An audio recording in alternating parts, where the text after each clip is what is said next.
Hello, শুনছেন? জি, আমাকে বলছেন? নয়তো কি ওই গাছটাকে বলছি? হ্যাঁ, বলেন কি বলবেন?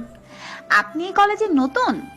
হ্যাঁ, আমি রংপুর পলিটেকনিক্যাল থেকে ট্রান্সফার হয়ে এসেছি। ও, তাই তো বলি, আপনাকে আগে তো কখনো দেখিনি। জি।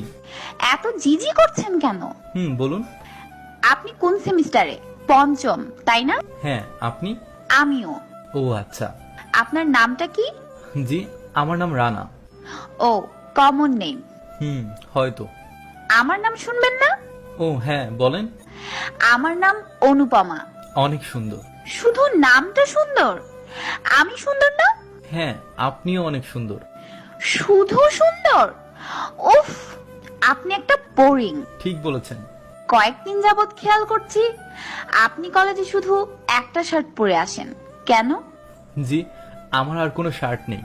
কি, মাত্র একটা? হ্যাঁ। আপনার বাবা কি করেন? উনি বাড়িতে কৃষি কাজ করে। অভাবের সংসার আমাদের, তাই দুটো শার্ট কেনার মতো পয়সা নেই। আপনার বাবা কি করেন? আমার বাবা বিজনেসম্যান। ও আচ্ছা, অনেক ভালো। ঠিক আছে, আজ তাহলে আসি। ওকে, আর তোমার ফোন নাম্বারটা দিয়ে যাও। কেন? কারণ আমার ফ্রেন্ড। গরিবের আবার ফ্রেন্ড? এই, একদম নিজেকে গরিব বলবা না, আমরা সবাই সমান। এখন বলো বন্ধু হবা কিনা? আচ্ছা, হব। আপনার কথাই রাখলাম। আপনি কেন, তুমি অথবা তুই করে বলো। আচ্ছা, তুমি করেই বলবো। আজ আসি।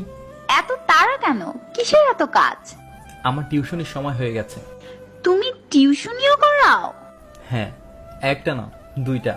টিউশনি করিয়ে নিজের খরচ চালাতে হয়।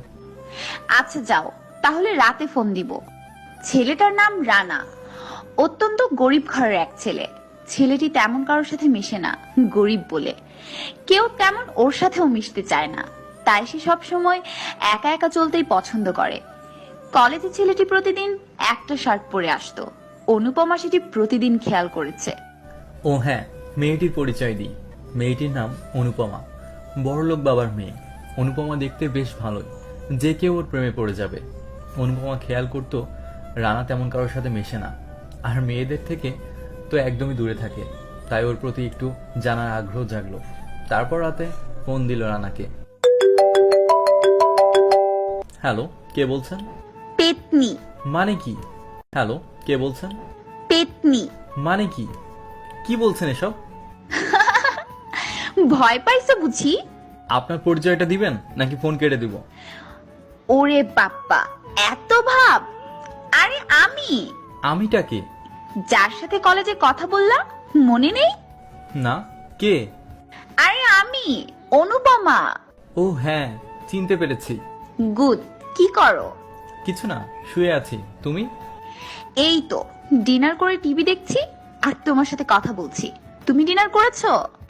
নাস্তা করেছি। নাস্তা মানে? কি খাইছো রাতে? পাউরুটি আর কলা। ভাত খাওনি কেন? এমনি। ও আচ্ছা, কাল কলেজে আসছো তো? হ্যাঁ, যাব। ওকে বাই, তাহলে কাল কথা হবে। Okay bye. এরপর মেয়েটি ফোন কেটে দিয়ে শুয়ে শুয়ে রানার কথা ভাবতে লাগলো, যে ছেলেটি খুব সাধারণ, মনটা অনেক সহজ সরল। আজকাল তো এরকম ছেলে দেখাই যায় না। ভাবতে ভাবতে অনুপমা ঘুমিয়ে গেল। পরের দিন সকালে উঠে খুব তাড়াতাড়ি কলেজে চলে গেল অনুপমা। গেটের সামনে দাঁড়িয়ে অপেক্ষা করছে অনুপমা, যে কখন রানা আসবে। হঠাৎ দেখতে পেল রানা আসছে সেই আগের রূপেই। মাথার চুলগুলো এলোমেলো, পরনে একটাই শার্ট আর মায়াবী একটা মুখ। গেটের সামনে আসতে, কেমন আছো? এত দেরি হলো কেন আসতে? ঠিক টাইমেই তো আসলাম। 5 মিনিট পর ক্লাস। তুমি হয়তো তাড়াতাড়ি আসছো। কি জানি, হতে পারে। এই শোনো, চলো আজ ক্লাস করবো না, ফুচকা খাবো। না, ক্লাস মিস করা যাবে না, আমার সামনে এক্সাম। তুমিও ক্লাস মিস করো না, ঠিক মতো ক্লাস করো। আচ্ছা, তাহলে ক্লাস শেষে ফুচকা খাবো, ঠিক আছে? আগে ক্লাস শেষ হোক, তখন দেখা যাবে। ওকে বাই, ক্লাস শেষে দেখা হবে। এরপর ক্লাস শেষ হতেই রানা দেখলো তার ক্লাসের সামনে দাঁড়িয়ে আছে অনুপমা। একটু অবাক হলো রানা, মেয়েটা এত বারবার ওর সাথে মিশতে চাইছে কেন। ভাবতে ভাবতেই অনুপমার কথা শুনে বাস্তবে ফিরল রানা। ওই হ্যালো, কি ভাবছো? চলো। হ্যাঁ চলো, কিন্তু কোথায় যাব? ঘোড়ার ডিমে যাব। এখনই ভুলে গেছো? ফুচকা খাবো না? ইয়ে মানে? মানে মানে করছো কেন? চলো। রানার কাছে শুধু তার রিক্সা ভাড়াটা আছে। ফুচকার বিল দিলে হেঁটে মেসে যাওয়া ছাড়া উপায় নেই রানার। তবুও রানা ভাবলো একটা মাত্র বন্ধু হয়েছে তার, প্রথম খেতে চাচ্ছে। সে ভাবলো একদিন হেঁটে গেলে কিছুই হবে না, তাই তারা ফুচকার দোকানে গেল। দুজন ফুচকা খেয়ে বিদায় নিল। এরপর অনুপমা বাসায় এসে অনেকক্ষণ পর রানাকে ফোন দিল। হ্যালো, কি করো? এই তো মেসে আসলাম, তুমি? এইমাত্র মানে? হ্যালো, কি করো? এই তো মেসে আসলাম, তুমি? এইমাত্র মানে? তুমি না চলে গেলে সেই কখন? এতক্ষণ কই ছিলে? ও, গার্লফ্রেন্ড নিয়ে ঘুরলে বুঝি? আরে না, আমার কোনো গার্লফ্রেন্ড নেই। হেঁটে হেঁটে আসলাম তো, তাই দেরি হলো। সিরিয়াসলি? তুমি হেঁটে গেছো এত দূর? হ্যাঁ। কিন্তু কেন? এত রাস্তা কেউ হাঁটে? মানে সাথে ভাড়া ছিল না তো, তাই হেঁটে আসছি। তার মানে ফুচকার বিলটাই তোমার কাছে ছিল শুধু? আর কোনো টাকা ছিল না আমার কাছে। পাগল ছেলে, আমাকে বললা না কেন? আমি ফুচকার বিল দিতাম। আরে না, কি যে বলো, বন্ধুর জন্য যদি একদিন নাই হাঁটতে পারি তাহলে কেমন বন্ধু হলাম? এরপর থেকে আমি ফুচকার বিল দিব। সেটা পরে দেখা যাবে। তুমি কি করো, খেয়েছো রাতে? হ্যাঁ, আজ গেস্ট আসছিল, সেই রকম রান্না হয়েছে বাসায়। আমি তো খেতে খেতে একদম শেষ, নড়তেই পারছি না। খুব ভালো। এখন একটু হাঁটাহাঁটি করো, ভালো লাগবে। আচ্ছা ঠিক আছে, তাহলে পরে কথা হবে, এখন হাঁটি। ওকে, বাই। ওদিকে রানা আজও পাউরুটি আর কলা খেয়ে আছে।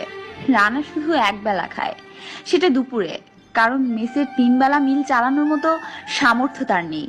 টিউশনি করিয়ে যে টাকা পায়, নিজের জন্য কিছু রেখে বাকিটা গ্রামের বাড়িতে তার মাকে পাঠায়।